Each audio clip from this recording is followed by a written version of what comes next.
Say Christ is Lord. Say Christ is Lord. Say it. Guys, this video's been a long time coming, and I've been putting it off for years. But I think it's time I finally tackle this movie. I'm just gonna come right out and say it. Guys, I think The Dark Knight is one of the most overrated movies of all time. Don't talk like one of them. You're not. Even if you'd like to be. So I know I'm playing with fire making this video. I know that a lot of people get angry or they take it personal when you criticize their favorite movies. And I know a lot of people love The Dark Knight. So I do want to make one thing very clear. I am not trying to convince anyone to hate this movie. That's not the point of this video, but what I am going to do is I'm merely explaining why I don't like the film. Overall, I say the movie is overrated and I prefer not to watch it. So to those people who like this movie, I say good for you, God bless you, and I hope you enjoy this film. I truly, truly mean that.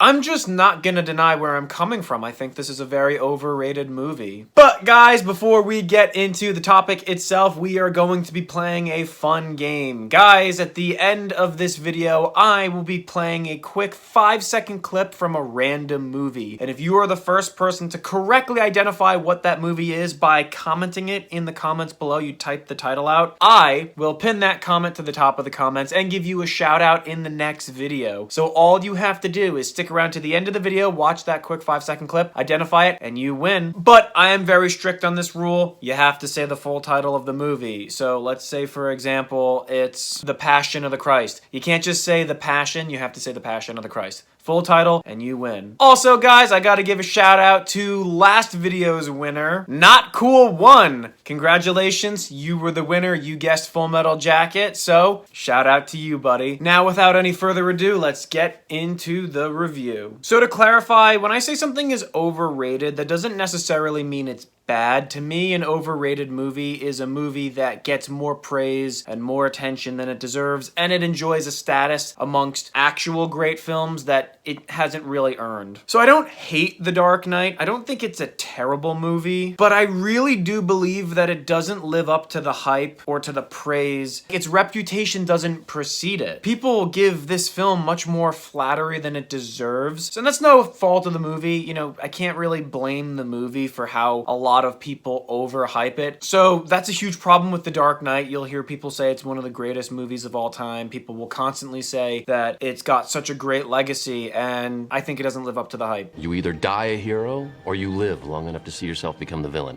Now, firstly, I think the music in this movie, it's not really that good, and it's played a lot. In fact, it's played way too much throughout the movie. It kind of just gets in the way, in my opinion. I don't think it builds suspense. It doesn't add to the drama. It's kind of just there. And while watching the movie, sometimes I can't help but think, can you just stop playing the music? You see, I'm a guy of simple taste. I mean, the movie, it's not that deep. It's not that profound, it's not that philosophical, and people insist that it is when it's really not. I think it's kind of like a normal superhero movie.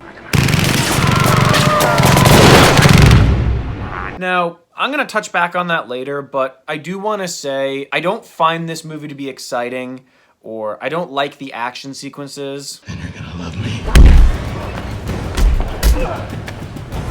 None of that stuff really did it for me. There's this thing about superhero action. Superhero action doesn't really do it for me. Never start with the head. The victim gets all fuzzy. He can't feel the neck. And I know Batman, out of all like my most iconic superheroes, he's probably, I guess, the most realistic because he's not a guy with superpowers. He's a vigilante who dresses up to fight crime. So I guess that lends itself to more realistic action sequences. But overall, still, I'm not excited by the fights. And I didn't really enjoy any of the suspense sequences. I mean, the opening bank robbery was kind of cool. And I would say I really liked the fight between Batman and Joker at the end, but that's about it. Oh, you made it. I'm so thrilled. Where's the detonator? Honestly, to me, everything in between was kind of boring. Also, I should mention now, I'm not much of a comic book fan. I don't really like superhero movies. So comics, superheroes, that stuff, I'm not the target audience. I'm not really the demographic for a film like this. But nowadays, there's just this really bizarre notion that superhero films have to be dark in order to be enjoyable. So the idea that now superhero movies are just gritty, intense, and dark, I don't really like that. To me, I think the best superhero films, you know, coming from someone who's not really a comic fan, are the ones that are more lighthearted and not dark. You know, for example, in my opinion, the greatest superhero movie of all time is Superman starring Gene Hackman. All right, Luther. Where is it? Where's a detonator? Then we have stuff like Megamind, The Incredibles, or the Tobey Maguire Spider-Man movies to a lesser extent. But I don't really like how The Dark Knight tries to be gritty, dark, and edgy. But also at the same time, it tries to not be gory or graphic because it's still trying to get a PG-13 rating. Because at the end of the day, Batman's a kid's thing. Like, if you look closely, there's really no blood in the movie. There's maybe like 2 scenes where you see a little bit of blood. So the film, it's trying to be dark, it's trying to be intense and gritty, yet not gory so it can secure a PG-13 rating. It feels mixed, doesn't really work for me, and I also don't really like how nowadays that, I think arguably because of this movie, superhero films just try to be dark. I'm not into it. I've heard a few people say that this is a serious crime mob movie disguised as a superhero movie. This town deserves a better class of criminal.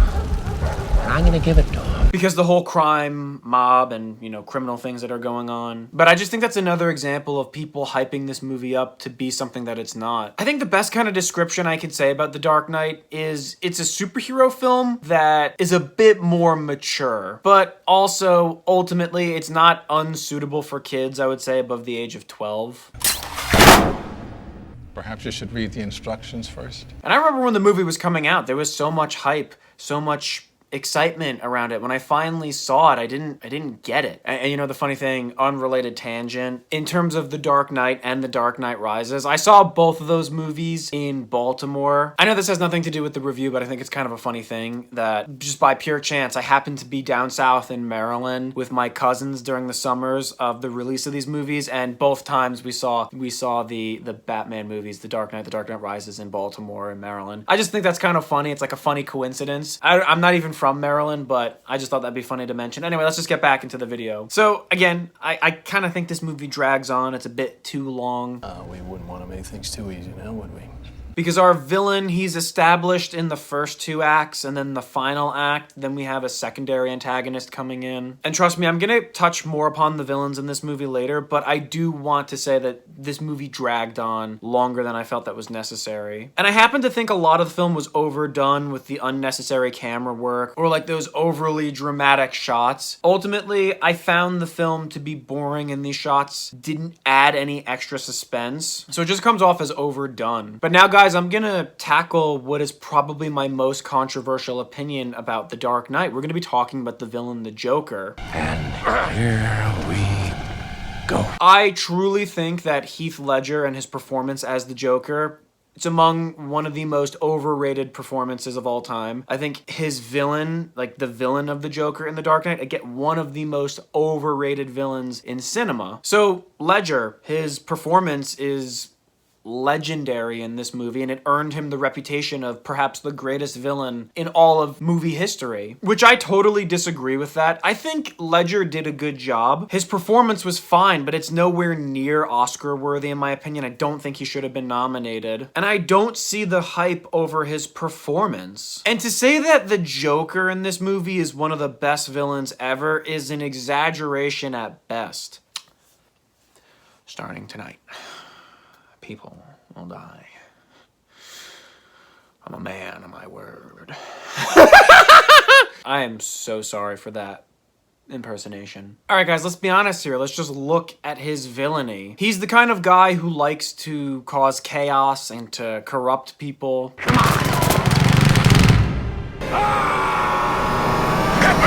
And in doing so, he doesn't really prove anything profound. He has this one quote where he says something to the effect of, when the chips are down and people are afraid, the civilized people will turn on each other and start eating each other. When the chips are down, these civilized people, they'll eat each other. And then he goes on a whole charade of how people won't be civilized anymore when you throw chaos into the mix. But that's not really profound wisdom. I think everyone inherently knows that in times of chaos and panic, that people will just revert and do things out of desperation for their own self-interest. So when his ultimate goal to corrupt Harvey Dent, the White Knight of Gotham City, that wasn't really super intense or philosophically tragic in my opinion. I get it, the guy went through something really rough. So he was traumatized, not only that, but he's physically disfigured and he lost someone who is near and dear to him. And he was once a squeaky clean crime fighter, but then after a tragedy he becomes a villain. But I think a lot of people can understand that that's something that can and does happen to people, even if they seem like they are the most idealistic, positive, optimistic person in the world. So that scene where Two-Face is staring down Batman and he's like, well, I guess he was right. I guess the Joker was right because someone as clean and good and moral as me has been corrupted. Like, that's supposedly the big tragedy, but that's cliche in my opinion. If the Greeks did not tell of such a story, surely the Romans did. But it's also understandable. I can understand why someone would do that, and it doesn't seem like that's outside the realm of possibility. That's why it doesn't really seem as like a great villain triumph or tragedy for humanity, where someone who's a good person, morally outstanding, goes through something really, really terrible, and then becomes bitter and then turns bad. That's not profound. I think it must be found in the Bible. And so the line and the concept of there are some men who just want to watch the world burn, though that was a great line delivered by Michael Caine. Some men just want to watch the world burn. The Joker, to me, just seems like a clever villain who's cunning, and he's a psychopath. Other than that, there's nothing else to him. Because I didn't care for his speeches, I didn't care for the, you wanna know how I got these scars? I didn't care for any of that. And truthfully, I say this with respect, I'm very, very, very tired of people insisting that the Joker is a great villain.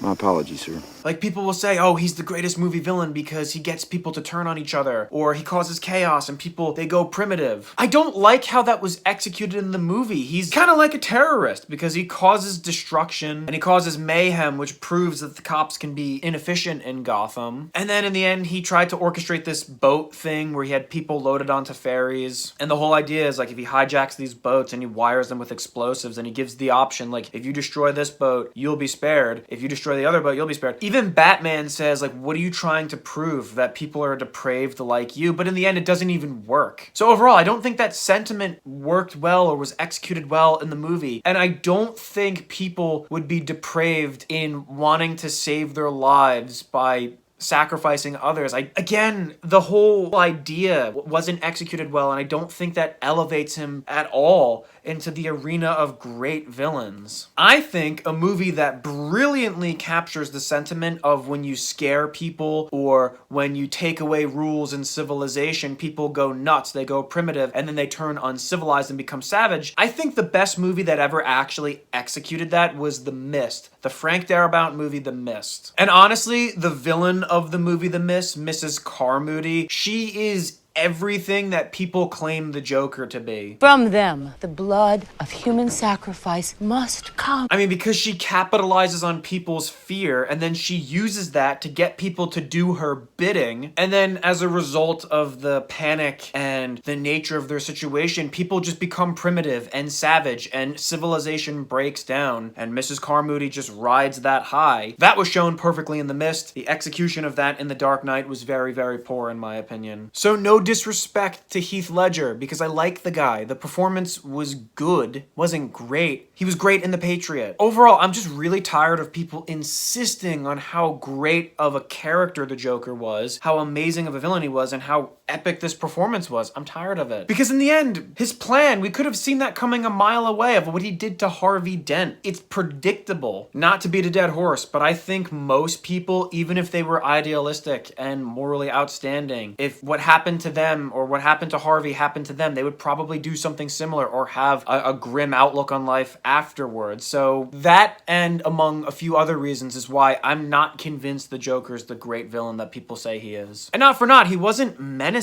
to me, and the whole, do I really look like a guy with a plan, does not endear him to be such a great, formidable foe. Because in the end, he said, do I look like the guy with a plan? I'm like a dog chasing a car. If I catch one, I wouldn't know what to do. Does that mean he's making it up as he goes along, or he's planning this and he's just trying to be unpredictable? Well, frankly, I don't care, because none of this is riveting to me. You either die a hero or you live long enough to see see yourself become the villain. So really, those are my main complaints about the movie The Dark Knight. I think it doesn't live up to the hype. The action didn't do it for me. I didn't find this movie to be particularly exciting. I mean, like I said, the fight between Batman and the Joker was pretty good. The setup was cool, and I like how Joker had Batman pinned under that construction equipment. We really should stop this fighting. Otherwise, we'll miss the fireworks. There won't be any fireworks. And then how Batman throws Joker off the building. That was like the only cool part in the movie. Like the whole, you know how I got these scars? Like, no, but I know how you got these. No, but I know how you got these. Other than that. And the whole boat sequence of the bombs being mutually, that didn't do it for me. That wasn't excited, and that wasn't exciting. I didn't really care for that either. Ultimately, like I said, beating a dead horse, I get it. That's kind of what I do. It doesn't live up to its reputation. It got too much hype, which is through no fault of the film. And I don't think it's as profound or philosophical or intense as it is claiming to be, or as people claim it to be. You'd have to cut down trees to place your artillery. It'd be dark before you were in action. And a lot of the movie is just boring to me, and I didn't find it enjoyable. Well, guys, that's all I have for you. That's my opinion on The Dark Knight. Do you agree? Do you disagree? Well, comment below to let me know. Guys, I know a lot of people are mad. I know a lot of people are they probably took what I said personal. So if you're angry about that, well, comment below. Let me know. You know, take your best shot. You could insult me with anything you got, because there's nothing you can say that I haven't been told to my face when I tell people my opinion on The Dark Knight. So give me your best shot, buddy. Either way, guys, dare I ask that you like this video and subscribe? Well, I'm going to. Please hit that like button. Please hit that subscribe. Follow me on Instagram. That will be linked in the description below. And remember that 5-second movie clip that is coming up. You can guess that. If you get it right, you get a shout out in the next video. That's all I have for you guys, and I'll see you in the next Unpopular Opinion.